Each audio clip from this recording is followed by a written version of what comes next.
Welcome to Madasaling Pinoy, your prayer partner.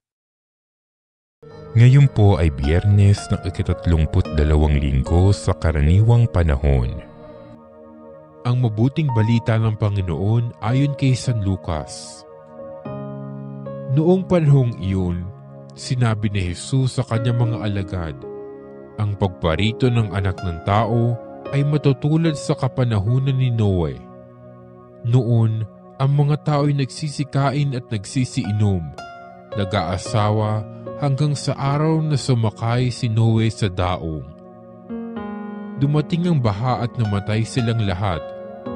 Gayon din noong panahon ni Lot. Ang mga tao ay nagsisikain at nagsisiinom, namimili at nagbibili, nagtatanim at nagtatayo ng bahay.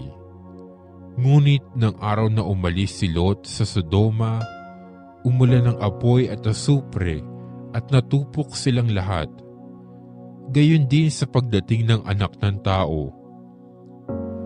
Sa araw na iyon, ang nasa bubungan ay huwag nang bumaba upang kunin ang kanyang mga ari-arian sa loob ng bahay.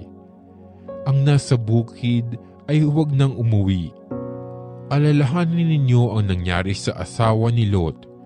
Ang sino mang magsikap na iligtas ang kanyang buhay ay mawawalan nito. Ngunit ang sino mang mawala ng kanyang buhay ay siya makapagliligtas nito. Sinasabi ko sa inyo, may 2 lalaking natutulog sa isang higaan sa gabing iyon. Kukunin ng isa at iiwan ng isa. May 2 babaeng magkasamang gumigiling. Kukunin ng isa at iiwan ng isa. May 2 lalaking gumagawa sa bukid. Kukunin ng isa at iiwan ng isa. Saan po, Panginoon? Tanong ng kanyang mga alagad.